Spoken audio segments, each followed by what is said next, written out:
Halo teman-teman, buat kemarin yang sudah melakukan verifikasi Shopee dan disetujui, serta mengajukan surat bebas pajak berupa surat keterangan penghasilan, hari ini mungkin sudah merasakan dampaknya ya, yaitu tidak dikenakan PPh 22 sebesar 0,5%. Tapi buat teman-teman yang kemarin mengabaikan dan omsetnya masih kurang dari 500 juta, hari ini sudah merasakan efeknya, yaitu dikenakan potongan sebesar 0,5%.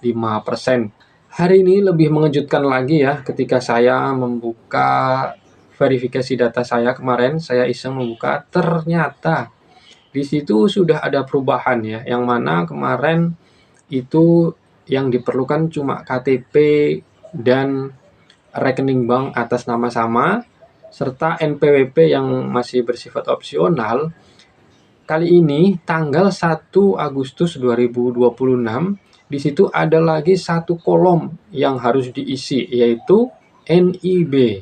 Setelah saya telusuri dan saya tanya Shopee, yang mana aturan NIB ini sebelumnya itu untuk akun yang terdaftar sebagai badan usaha, baik berupa CV maupun berupa PT. Itu wajib. Tapi kemarin bagi untuk perorangan itu tidak diwajibkan ya, dan tidak menjadi syarat. Tetapi kali ini di akun perorangan pun sudah ada kolom untuk mengisi NIB. Artinya cepat atau lambat penjual perorangan juga harus membuat NIB ini.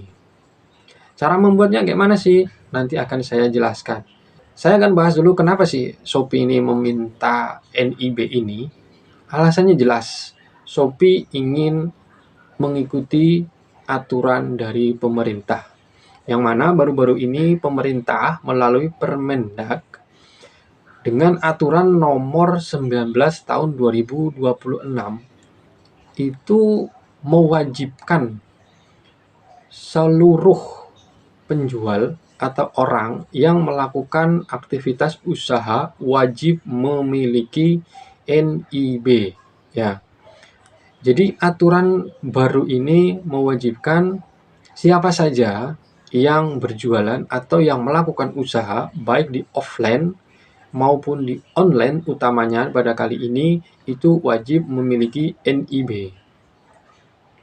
Alasannya katanya apa? Alasannya satu, untuk perlindungan konsumen, yang mana kalau penjual sudah memiliki NIB, itu katanya penjual sudah resmi terdaftar di pemerintah.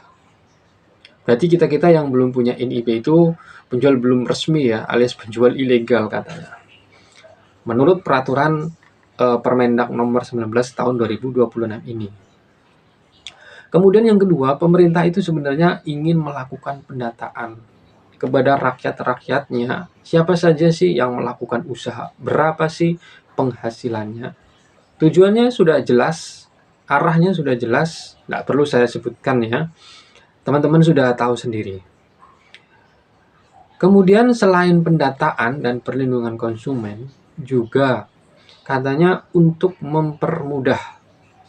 memperoleh bantuan berupa KUR atau kredit usaha rakyat. Katanya kalau sudah memiliki NIB ini gampang mengajukan KUR.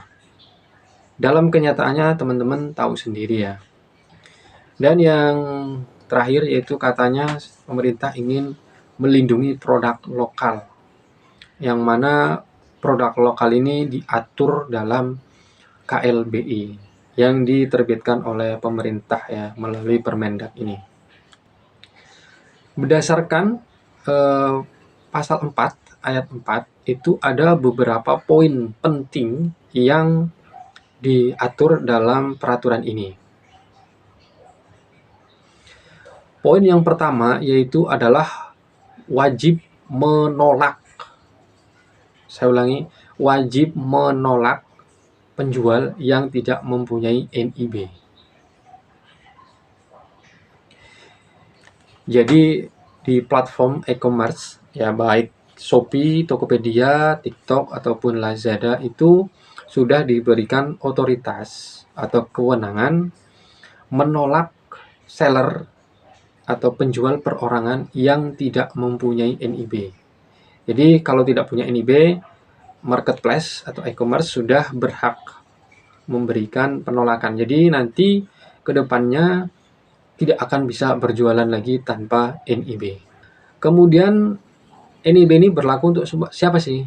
Nah, poin yang kedua ini NIB itu berlaku untuk semua skala usaha, baik yang mikro, kecil ataupun menengah. Jadi nggak ada batasan ya, mau mikro, mau kecil ataupun menengah wajib memiliki NIB. Kemudian poin yang ketiga yang perlu teman-teman tahu, peraturan ini itu menekankan kepada legalitas, kemudian pendataan, dan perlindungan kepada konsumen. Bukan untuk memungut pajak lagi ya. Kemudian yang keempat yaitu sanksi penghentian transaksi ya. Jadi nanti buat penjual lama ataupun penjual baru tidak mengisi dokumen ini maka akan dibatasi transaksinya, bahkan ditutup tokonya secara permanen oleh e-commerce. Berapa lama dikasih waktu sama pemerintah untuk mengurus dokumen ini? Yang pertama untuk penjual lama. Untuk penjual lama diberi waktu selama 18 bulan atau 1,5 tahun untuk mengurus NIB ini ya. Kemudian untuk penjual baru yaitu diberi waktu 6 bulan. Jadi untuk penjual lama diberi waktu 18 bulan, sedangkan untuk penjual baru diberi waktu selama 6 bulan untuk mengurus atau membuat NIB ini. Acuannya apa diberi waktu selama 18 bulan dan 6 bulan ini? Acuannya adalah mulai diberlakukannya peraturan ini, yaitu pada 8 Juni 2026. Jadi teman-teman masih ada waktu buat penjual lama itu sampai Desember 2027. Sedangkan untuk penjual baru berarti sampai dengan Desember 2026 atau akhir tahun ini sudah harus mengurus NIB ya. Jadi nanti kalau yang nggak mengurus NIB, status atau transaksi di tokonya akan dihentikan atau dibatasi ya. Jadi nanti akan susah untuk melakukan penjualan di e-commerce kalau tidak memiliki NIB. Ribet? Ya memang begitulah aturannya.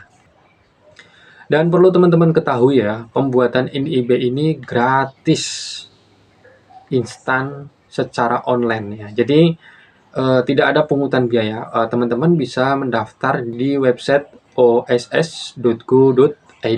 Cara pendaftarannya nanti akan saya buatkan video tutorialnya ya. Jadi jangan lupa untuk subscribe dan jangan lupa bagikan video ini. Kemudian syarat-syaratnya apa untuk pembuatan NIB ini? Untuk syarat-syarat yang perlu disiapkan oleh teman-teman untuk pembuatan NIB, yang pertama adalah tentu saja KTP atau kartu tanda penduduk. Kemudian nomor WhatsApp atau nomor HP. Kemudian selanjutnya yaitu email. Jadi syarat yang pertama yaitu KTP, nomor WA atau nomor HP, dan email aktif. Kemudian yang kedua yaitu NPWP. Nah ini, kemarin saya bilang untuk pengisian surat penghasilan boleh menggunakan NIK. Karena NIK sekarang sudah sama dengan NPWP. Nah di pembuatan NIB ini nantinya diperlukan NPWP. Apakah harus menggunakan NPWP yang sudah aktif? Nanti kita bisa lihat mana NPWP yang masih berupa NIK dan mana NPWP yang sudah aktif melakukan pelaporan pajak setiap tahun. Jadi saya rekomendasikan nanti teman-teman buat NPWP saja yang aktif melakukan pelaporan setiap tahun. Karena apa? NIB ini nanti juga akan ada pelaporan rutin ya. Jadi nanti ada kewajiban kita untuk melaporkan kegiatan usaha kita secara rutin, baik setahun atau 2 tahun sekali. Kemudian data yang selanjutnya yaitu data usaha kita, yaitu di mana tempat kita usaha, kemudian bidang usahanya apa, dan kemudian berapa jumlah tenaga kerjanya atau karyawannya kalau ada ya. Kemudian yang terakhir yaitu berapa modalnya. Jadi nanti teman-teman perlu siapkan yang pertama untuk pendaftaran NIB ini yaitu KTP, kemudian nomor WA dan email aktif. Yang kedua yaitu memiliki NPWP ya, harus punya NPWP. Dan yang ketiga yaitu data usaha meliputi nama usaha, bidang usaha, kemudian berapa jumlah karyawannya, dan berapa modal yang diperlukan di usaha tersebut.